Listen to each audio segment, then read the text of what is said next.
so we continue with our Kitzur class, and today is class number 19, and we continue as usual with Sefer Chafetz Chaim, and the big topic is the same, Lashon Hara derogatory speech. Today's topic is the listener. Okay, so you want to read the listener? Yes. 1 second. Page 80, sorry. Okay, the listener. Once something is defined as derogatory, it is forbidden to relate it on other than for constructive purposes, and under specific conditions which will be discussed later. One may not share negative information about people with his friends and family, including one's spouse. It must be underscored that relating Lashon Hara to one's spouse is no less forbidden than when relating it to anyone else. To focus on another's shortcomings is undignified and wrong.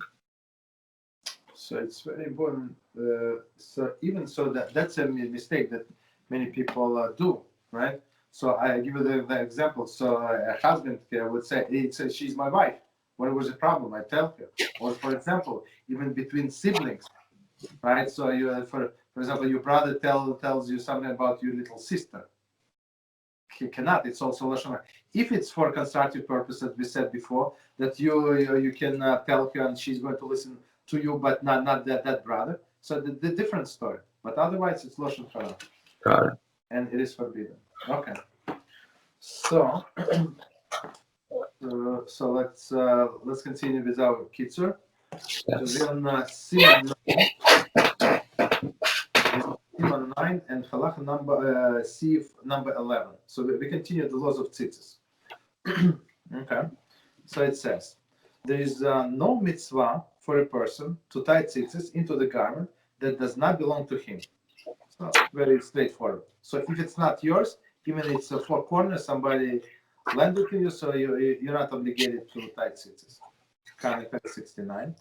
Hulin 136a, it's Talmud, says, however, a person borrows a garment for more than 30 days, there is a rabbinic commandment to affix tzitzis to it, so that it should not appear that he's wearing his own garment without tzitzis. So here's a very interesting thing. So 30 days in halacha is considered something permanent. You understand? So if it's permanent and people see him every day, if it's on for 1 day, for example, he has to wash his talis, right? Laundry his talis, and it takes him, I don't know, 2-3 days, whatever, because for whatever reason. So he's going to borrow from somebody else without tzitzis, let's say. There is no problem. But for 1 month, usually people don't borrow clothes for 1 month. I mean, nowadays nobody borrows clothes, I think, right? But in olden days, it was common. People were very, very poor, right? So 1 month, more than 30 days, rabbinical obligation. Continue. However, when a person borrows a talis, which is usually worn for a specific purpose or fulfillment of the mitzvah of tzitzis, there is an assumption that it is given to him in a manner that enables him to recite blessing and fulfill the obligation. We therefore assume that the owner of the talis give it to him as a present for the duration of the time that he wears it, so that it is his, and he may recite blessing upon it, upon donning it. So here's a thing. So I would give this example like in a shul, right? You go to synagogue and they're at a talesim, right? You know, all of the shuls they have. So basically they bought it for everybody. So maybe it's not a good example. Because it is public, we're going to learn. But okay, maybe a better example would be like your friend give you a talis, right? And he gives it to you. So in order for you to say bracha, he has to give it to you as a gift. So he gives it to you as a gift with a condition that you're going to return it. So there is such kind of gifts. Okay, commentary 17. The Mishnah Brura 14:11. Mishnah Brura there adds that it is preferable for a borrower to ask the owner explicitly to give the talis for him as a present, to avoid having to rely on this assumption. Meaning, if you want to say blessing on this tzitzis, so you have to receive it as a gift, right? If not, so you can just wear it without blessing. So it's still his, right? This sif discusses the cases of one who borrows talis without owner's knowledge. Very interesting. And one who borrows the talis not for the purpose of fulfilling the mitzvah of the tzitzis, but wears as a sign of respect for the congregation. So here's the respect of the congregation. Here's a simple explanation. Like, for example, if somebody is not married, right, not married yet, and they call him up to the Torah. So as a respect to congregation, they give him talis, and he gets up with the talis. Everybody wear talis there, right? You married or not, or somebody prays in front as a shliach tzibur, as a chazan, right? So you usually, like in the morning, let's say he's not married, so he would wear this talis, even though he usually does not, as a respect to the congregation. All right, so that's the situation that we're going to discuss here. It is permitted for a person to take the talis of another on occasion, even without his knowledge. Okay, to pray with it and to recite blessing upon wearing it. Although ordinary one may not borrow another items without his express permission, here it is permitted because it can be assumed that a person is pleased to have a mitzvah performed with his possessions. Okay, we're going to explain where it is generally no loss of the money. So basically, normal people, we don't talk about crazy people, but normal people, they're happy when somebody do a mitzvah with my possession. What I'm going to lose if he's going to wear my talis for 1 hour? Zero, absolutely zero, right? It's not going to shrink. It's not going to get dirty. I hope, right? So I would be happy. Commentaries say this dispensation does not apply to even the occasional use of something else's foreign, as there is possibility that the user may tear the pages. Mishnah Bruno. So in the today like this foreign, they don't cost that much as the older days. So in older days, to buy a safer, it's like a major investment. Today they're not that expensive, so people don't not as particular. But in older days, for sure. So and next commentary where it says where there is generally no loss of money. So everybody like they would be happy to lend somebody whatever, some religious article, so they can do if there is no loss of the money. So commentaries say, if the person is available to ask, one should take care not to take a talis without his asking. So some people leave talis in a shul. So I'm sure you saw it many times. There is a bag or like under the seat somewhere. So I mean the guy came late and he sees the bag. So and he needs a talis. He doesn't want to go like take the public talis. So he wants to take something clean, nicer, right? Which is so if the guy is there, so you must ask him, right? Maybe he's different room. He didn't leave it yet. So usually the definition of theft is taking something from somebody without his permission. That's the definition of theft, right? But in this case, it is exception. Why? Because we say that most of the people, normal people, are happy when somebody is using the but this person, I would add, like he has to treat it with respect.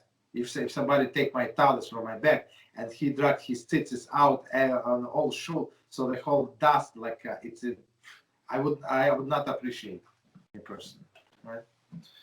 Okay, continue.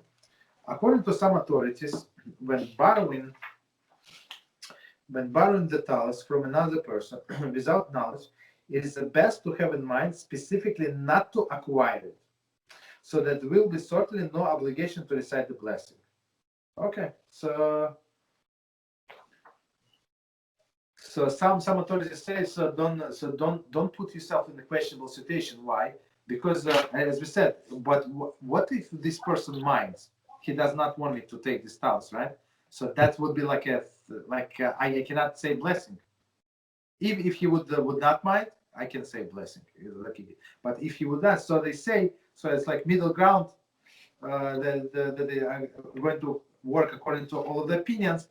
just have in mind, it's not mine. I'm just going to wear it, and without blessings. That's, I think, a better solution. However, he may not take it out of the premises in which he was left. It was left, of course. I mean, you can wear it in the shul, but for the owners may take exception to this. Meaning in a shul, like if I have talis in my bag and then next to my seat, and a guy sit next to me and he wants to wear my talis, that's normal. But if he decides to take it home, that's a little too much. If the talis was folded, he must refold it after using it. So it's like a basic courtesy, I guess. And the commentators say, in the same manner it was folded originally. So basically, I mean, don't, like, for example, a person does not know how to fold talis correctly. There's a special way, he does not. So now you use it and you fold it correct way. It's like a little, he would not be very happy. Like, wherever he prefers this way to be folded, so just leave it folded like that. No problem. Okay. Continue. On Shabbos, when it's forbidden to fold garments, one may borrow a talis, but should not fold it after using it. Okay, commentary 74. Okay, so they say, see below, we're going to one. So basically, why we don't fold the garments? So one of the 39 melachas, where we're going to get to it, it's in the next book, we're going to go through all of the 39 melachas. So one of the 39 melachas that we cannot do laundry. And this final step of the laundry, when you fold the clothes, right? After it's dry, so you fold it special way, so it looks nice, looks presentable. So basically, that's why we don't fold our talis. They say on the creases, right? On the creases, after you use it on Shabbos. But you can fold it like opposite way.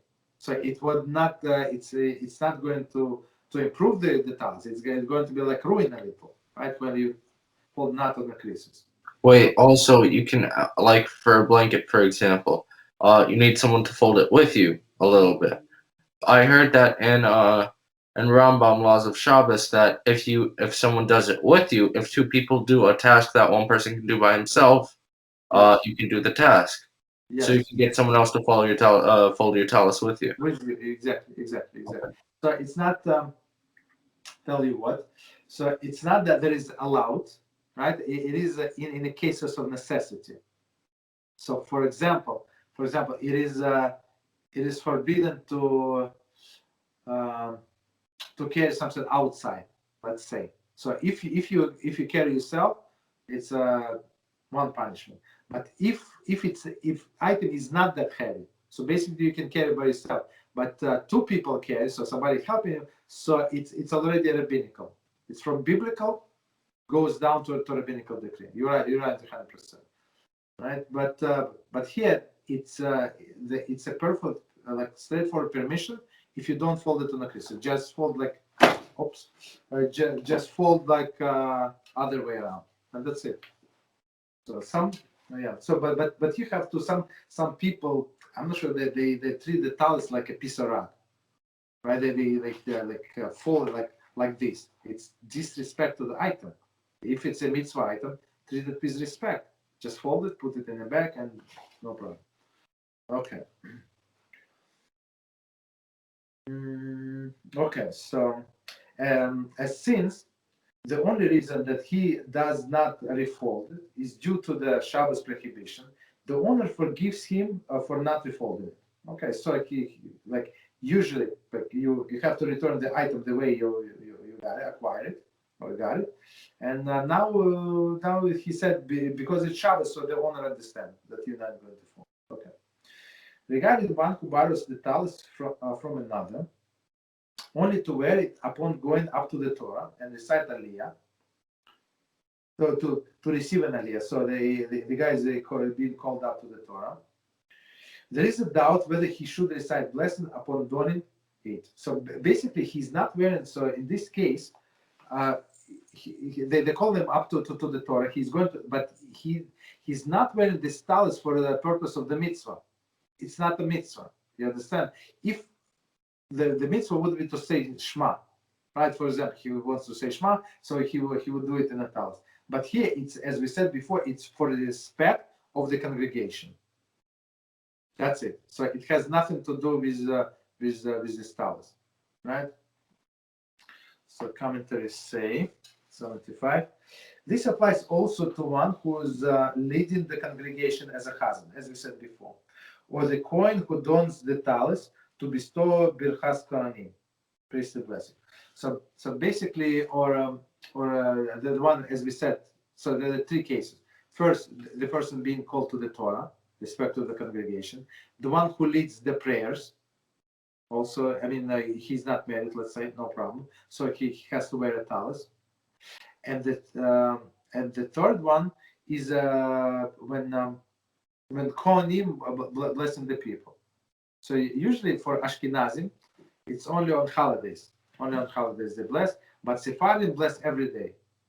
But in Israel, when we go to Israel, B'ezrat Hashem, so even Ashkenazim bless every day. So they cover like their hands, like they spread their hands, they cover with a talus. So basically, you must have a talus. You married, not married. So in this case, still, it's not for a mitzvah. It's for the mitzvah of tzitzis, but for some other reason. So Sephardim only have the talus after 13 years old, so they can cover themselves for the priest. No, Sephardim. I'm not sure what. Some of them wear talus after 13. Some of them wear even before 13. Some Iranians. I don't exactly know the details. But for priestly blessing, whether the Kohen, right, somebody who is a Kohen, so he comes like in front of the Aron Kodesh and blesses the people. So he has to cover himself. It's Ashkenazim, Sephardim, doesn't matter.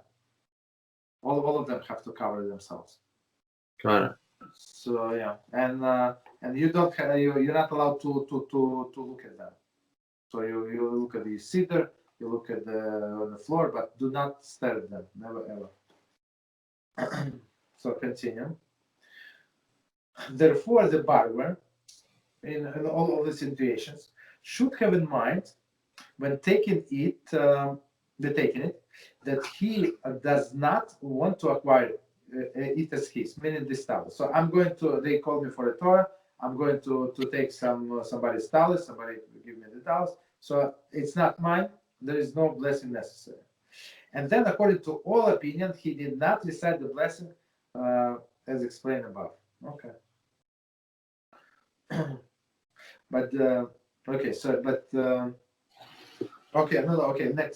Next paragraph. He said exactly what I wanted to say. However, on a talus that belongs to congregation, even if one takes it only for the purpose of being called for the Torah, he must recite the blessing when donning it. I'm going to explain why. For it is treated like his own personal talus. Communal talus is brought with the understanding that it should be belong to whoever puts it on. So commentary, Mishnah Brura. But in 11, however, many have a custom not to recite blessing, even in this case. So basically, when in any shul, when you come in, they have extra talaisim.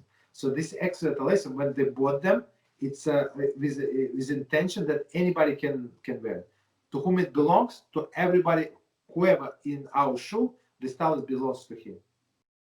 For with a condition that he can wear in a shul, but he cannot take it home.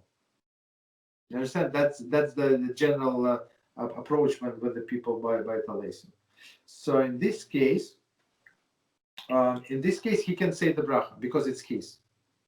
Right? But when he borrows from another person, he's not always want to give it as a gift. Okay, but in this case, but Mishnah Brura said some people don't say. I saw people, knowledgeable people, Talmid Chachamim, I saw that they do say blessing, and when they were being called, they do say blessing. Okay. So next, CF number 12. The halacha requires that the tzitzis strings affixed to the garment be made of the same material as the garment itself. Okay. According to the most authorities, tzitzis strings of wool or linen are the exception to the rule. Okay. And can be used for a garment or any fabric. This year discusses the application of the halachas. So let's read the commentary, and we're going to explain what does it mean. Except wool and linen, and vice versa. Tying the threads of one to one of these materials into the garment of the other material would constitute sharpness, mixture of wool and linen, which is forbidden to wear. Okay, Shulchan Aruch 9:2. Okay, so they say so these tzitzis could be made of cotton, for example. So if you have cotton towels, you can have cotton tzitzis. There is no problem. Or if you have synthetic towels, you can. I'm not sure if you can synthetic tzitzis. Not sure, but the two exception is linen and wool. So linen you can put on linen tzitzis you can put on any garment, on any towels except wool. And wool you also can put on any towels except linen towels. Are linen and cotton the same thing or no? Linen, no, they're two separate materials. Two different. Yeah, just asking. Okay. Yeah.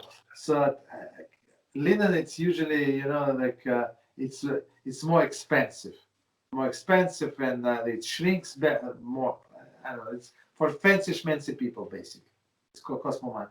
So, but all of our laces that we buy in the store, the tzitzis made of wool. So that's the highest mitzvah. Tzitzis made of wool, but talis, some of them made of cotton. So you have to check. So the best if you want to do the mitzvah the best way possible, so you buy wool towels with wool tzitzis. That's it. So one of the 613 commandments. So we're not allowed to have negative commandments that you are not allowed to have a mixture of wool and linen in one garment. So that's why there is special labs, right? So you bring your garment.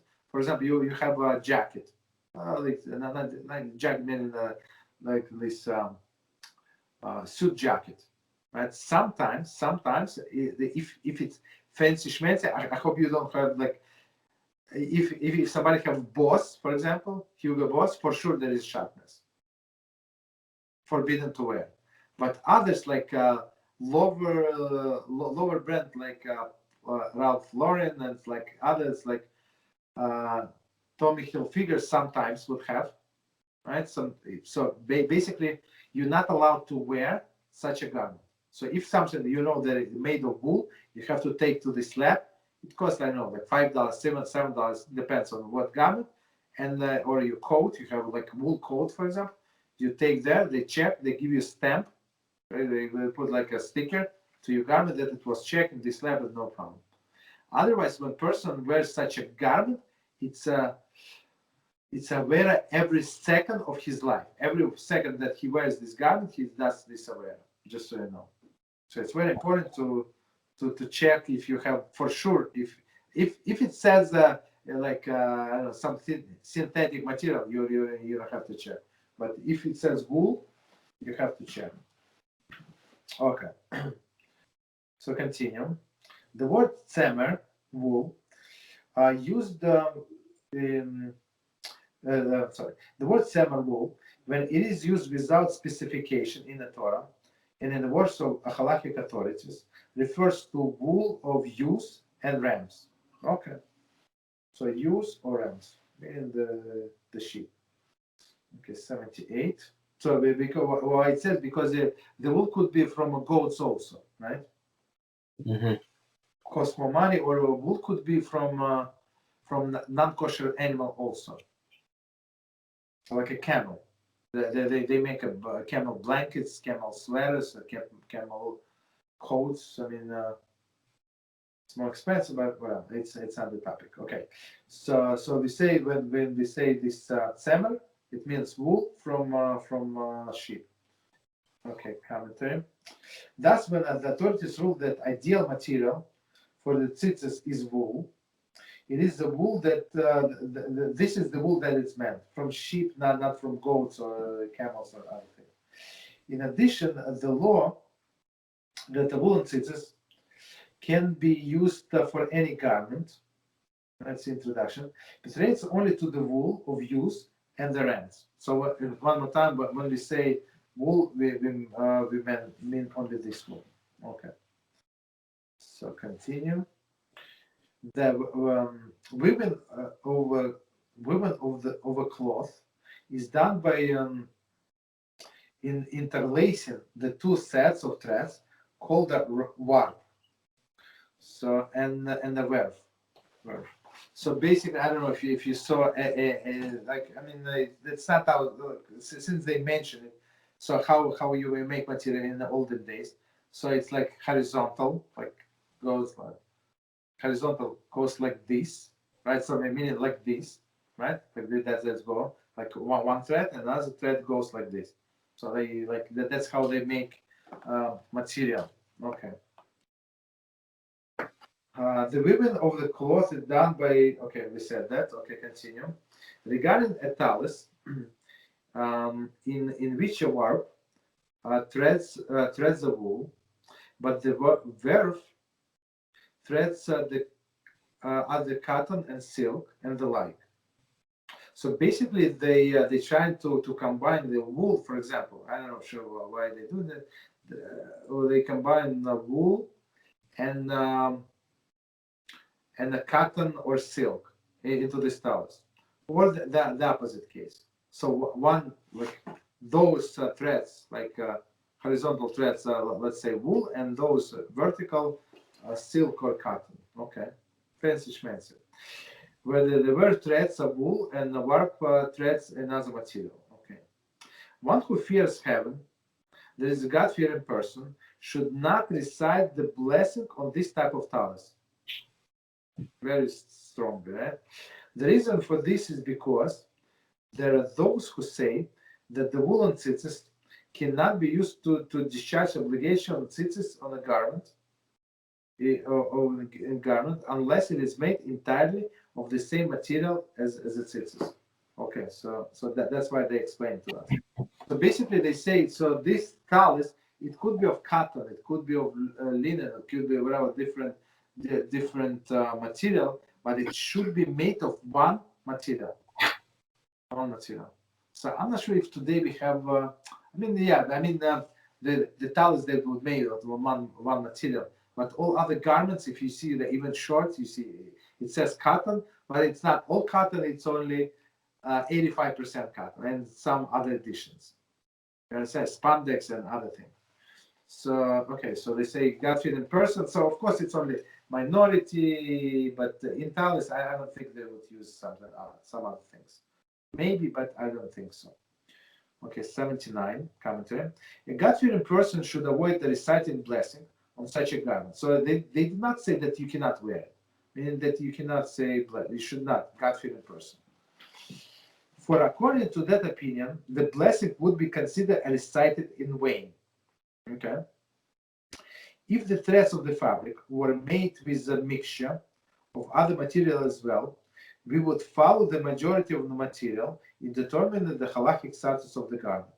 However, in our case, where the other material is used for all warp or for all weft, even if the wool were the majority of the overall material of the cloth, it cannot be considered garment of wool. This is because warp threads or weft threads themselves cannot be considered a garment. So here's the sense of basically if there are some mixtures like maybe on around the garment that they try to make it stronger, that they go with different threads and stuff like that. So there is no problem. So the problem is when there is no problem because it is majority. So majority of the wool means that it's majority of the wool. But when we say that one thread goes like this and one thread goes like that, it's not majority, it's 50-50. Understand? So that's what they say would be a problem. Okay, but if you buy it in the store, it should be fine. Continue. Likewise, if one who has a silk talus, fancy schmancy, right, with a tzitzit string made of wool, should not recite blessing on it, since the tzitzis are not made of the same material of the garment. One more time. Likewise, one who have silk talis with the tzitzis made of wool should not recite the blessing on it, since the tzitzis are not made of the same material of the garment. Rather, if one wishes to wear such a garment, he should first recite the blessing on a woolen talis, upon which there are wool tzitzis, upon which there are wool tzitzis, and wrap himself with that talis. So that even though we say that the woolen tzitzis you can tie to the other garment, right? But they say the problem is the silk. So the silk, I understand that the way I understand, maybe it's because it is like the silk is made by worms, right? Some kind of worms, the silkworm. So maybe it's like it's a little disrespect. That's what I think, right? So they say even the what is it? The tzitz of wool, and we said the tzitz of wool we can tie to any garment. This is a problem. Okay, let's see commentary. It is permitted to wear such a garment, since the halacha does not follow the opinion cited here. Okay. However, due to the severity of the sin of reciting blessing in vain, reciting blessing upon them should be avoided. Mishnah Brura dispute this and writes that one may rely on the opinion of the most authorities and recite blessing on a garment of any fabric with a wool tzitzit string. Okay, as we said before. So basically, we follow Mishnah Brura. So Mishnah Brura said, so even if you have the silk talis, I'm not sure if they sell such a, maybe they do.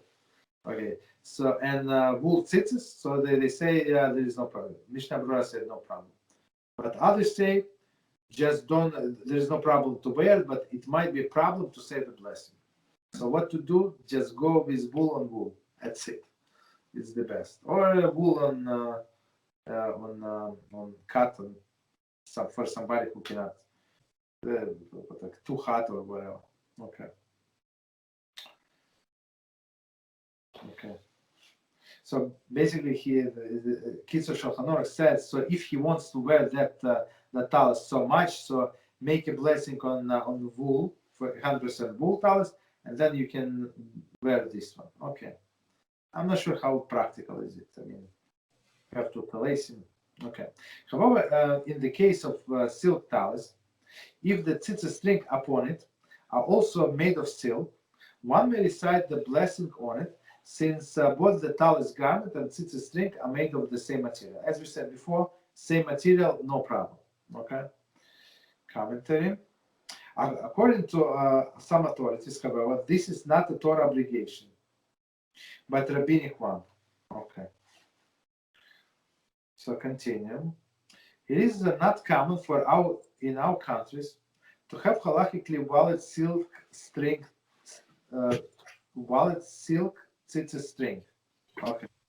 For some reason why, since tzitzit must be spun with the raw material, is intended to be used for a mitzvah of tzitzit, and the raw material of silk is not available in this country. So that's this country is Hungary, right? And next commentary says, in the times of the Kitzur, as now, Japan and China were the primary producer of the thread. So even the threads, the threads itself, the tzitzis that we wear, they were spanned like these ropes, right? These threads were spanned for the mitzvah of tzitzis. Right, so they start from the beginning. The talis itself, it's not necessary, right? It could be a garment, like anybody can do it. But tzitzis for sure has to be spanned meaning from very beginning. So since they're mostly Chinese and Japanese doing this, so yeah, so they say it's not practical to have this what is it? The silk tzitzis. Okay. Continue. 83, 84. If on the silk talis, if on a silk talus, there was some silk tzitzis string and some wool string, and some wool tzitzis. It is even worse than having a wool only strings. Therefore, one should not use such a talus. Okay. So basically, I'm not sure why would he do the combination of two. So basically, don't do it. Do 4 of this or 4 of that. But as we said, the 4 this silk tzitzis is not available. So if you want to just do 4 of the of the wool. Okay, commentary.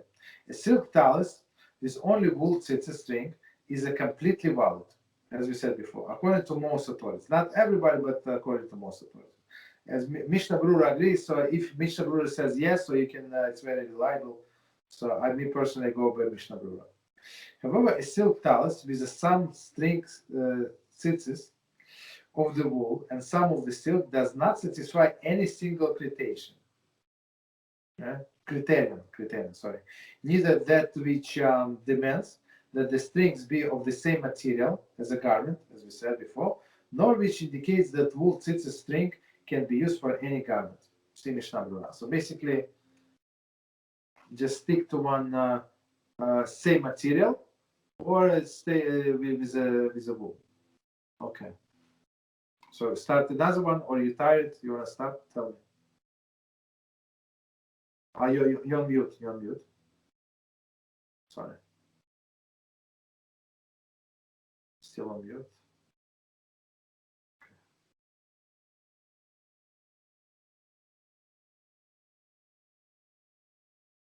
Okay.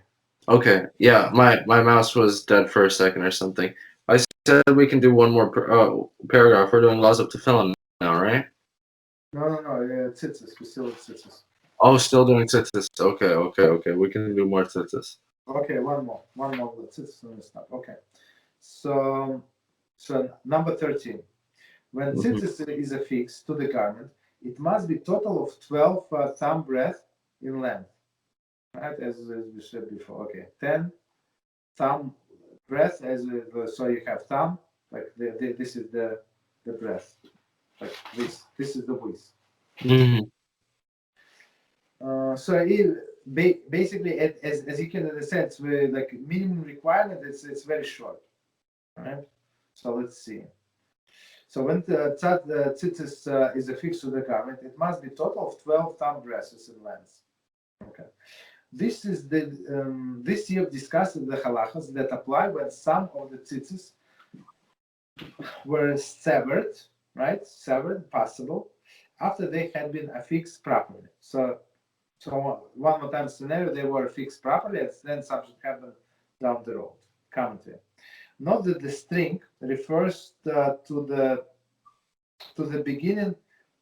Note that the strings, in double quotes, refers to in the beginning of the CF as the 4 long tzitzis string that hang on the corner of the garment, not the 8 shorter strings that result from the doubling of those threads. The lengths that are mentioned here therefore apply to the strings as a whole and must take into account that each string has 2 ends hanging out from tzitzis, right? In the tzitzis. Later in the sea of the halacha will be described in the terms of 8 short strings as well. Okay. Basically, they say what to look for. Continue. A tzitzis on which one of the 4 strings are fixed to each corner. So we have 4, and then when we double, that's how we get 8, right? Just a second, sorry. At tzitzis on which one of the 4 tzitzis are fixed to each corner of the garment was severed, they are doubled to produce a total of 8 short strings. Okay, that's what we do, and there remained after it was severed enough string to make a bow. So if you can have a bow, right? So it's still considered to be long enough. Commentary.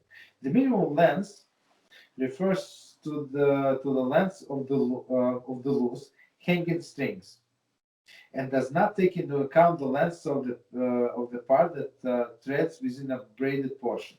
So just so you know, so we're talking about this one, the threads, not the nuts. So from the nuts and on, like how long these pieces are going to be. So if you have problem with the nuts, that's a big problem. Okay, so we're talking about these strings that are hanging. Okay, so one more time. So basically, if you still can make a bow, so it's still a good tzitzis. So which is I don't know, maybe an inch. Okay, we'll see. This measure being equal to 4 thumb breadths. Okay. So do they translate into inches? No. Okay. See Hayadam commentary. There Hayadam. Here's inches. Okay. Hayadam explained that this opinion that enough for a bow is equivalent to 4 thumb breadths between 3.2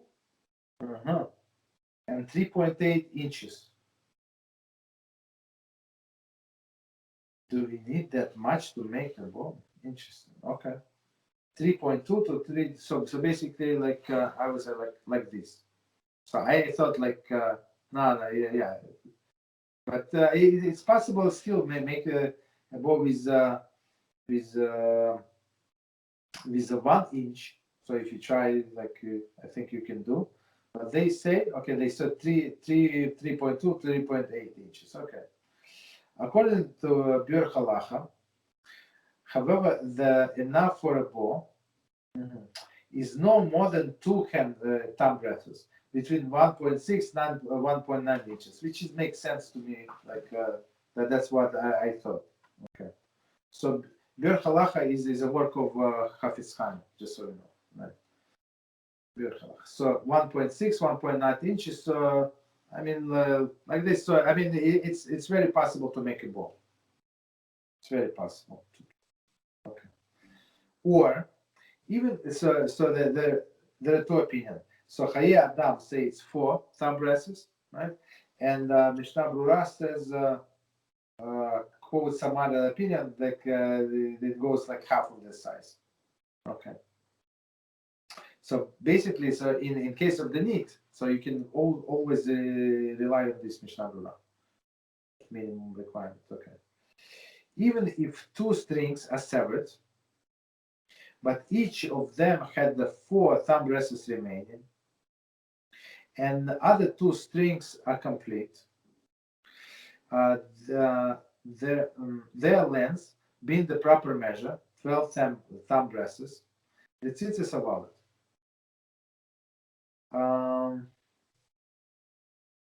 So what does it mean? Let's try to understand why they say that the 2 are different from 1. So one more time.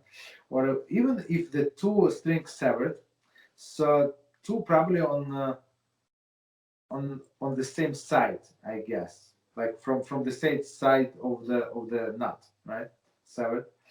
But each of them had 4 thumb breadths remain. Okay, so 4, or as Mishnah Brura says, Biur Halacha said 2. Okay, little remain. And the other 2 strings are complete. Yeah. So it's for sure on one side. So on each side you have 4 strings, 2 severed, 2 still normal length. So they say that it's valid. However, if 3 or 4 strings are severed, even there is a remainder on each of those 3 strings 4 hand breadths of length, or Mishnah Brura 1.6, let's say, and the 4th string is complete, or if only 1 string was severed, but there is but there did not remain at least the length of the 4 thumb breadths. We're going to explain. Sorry, it's all of the like very long sentences. Even though the other 3 are still complete, the tzitzis are nevertheless be treated as invalid. Okay, so what does it mean? So we say if one severed, but it has like minimum requirement, no problem. If two severed and they have minimum required, no problem. If three, now it's because 3 or 4, it's majority. So they say it is a problem. Okay. 1 second, sorry. Okay, sorry. Okay, so they say it is a problem. First incomplete. So, or the only one was severed, or in another, or one was severed, but it's only a little piece remain, so it's not kosher. Okay. One second. I just want to make sure. So it's if majority is severed, right? So even though there is minimum length left, or if even one severed but less than minimum requirement left, so it's not kosher. Except in a present situation, okay, so there is exception. For example, when there is no other tzitzis available, okay, 88. The Shulchan Aruch, Mishnah Brura, and Biur Halacha, they're for detailed exposition of this halacha. You know what? It's going to take us very long time. Let's stop here because it's very long. So in B'ezrat Hashem, we're going to stop. We'll do it next time to finish. Okay, so let me stop recording and.